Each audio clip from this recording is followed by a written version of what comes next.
তিনি দিলারা বেগম। এক ফোঁটা সুপেয় পানির জন্য কলস হাতে ছুটছেন পাশের মহল্লায়।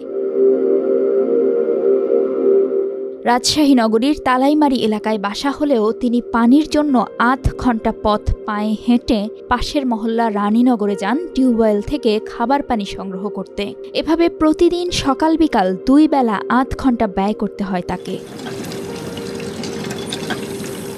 সুপেয় পানির এমন সংকটে রাজশাহী সিটি কর্পোরেশন এলাকার 25 নম্বর ওয়ার্ডের হাজার হাজার বাসিন্দা। অভিযোগ, নিজ মহল্লার ওয়াসার সরবরাহকৃত পানিতে ময়লা দুর্গন্ধ থাকায় কেউ খেতে পারেন না। তাই এই ওয়ার্ডের বেশিরভাগ বাসিন্দা টিউবওয়েল থেকে খাবার পানি সংগ্রহ করতে দূর পথে পায়ে হেঁটে পার্শ্ববর্তী এলাকায় যান।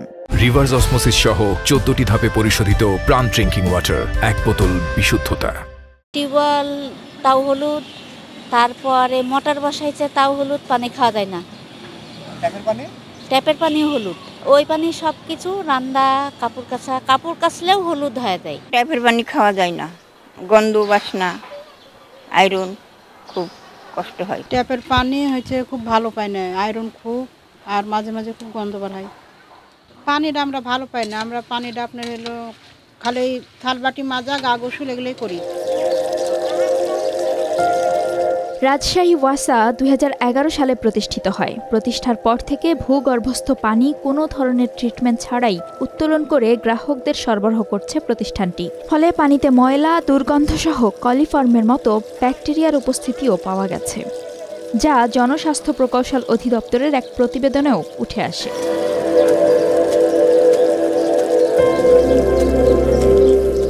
ওয়াসা রাজশাহী আপনার গত দিনেও আপনার 3 ধাপ পানি দাম বাড়িয়েছে, অথচ রাজশাহীর জনগণকে কোনো অবস্থায় সুপেয় পানি আমাদের সাপ্লাই দেয়নি।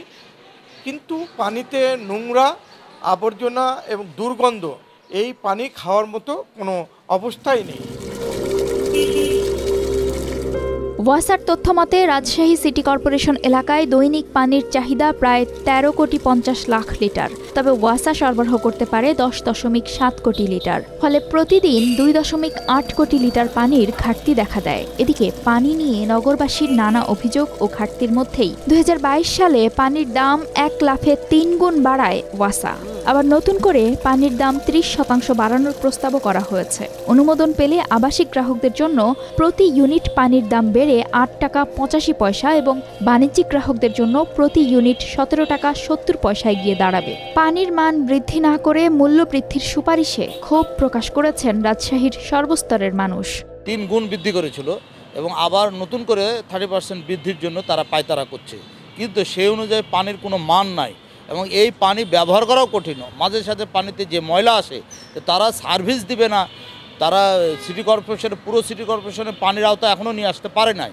তো তারা তাদের সার্ভিস সন্তোষজনক নয় এবং তারা ভোক্তাদেরকে জিম্মি করে তারা যে পানির বারবার মূল্য বৃদ্ধি যে পায়তারা করছে, এইটা আমরা রাজশাহীবাসী কোনোভাবে মেনে নেব না।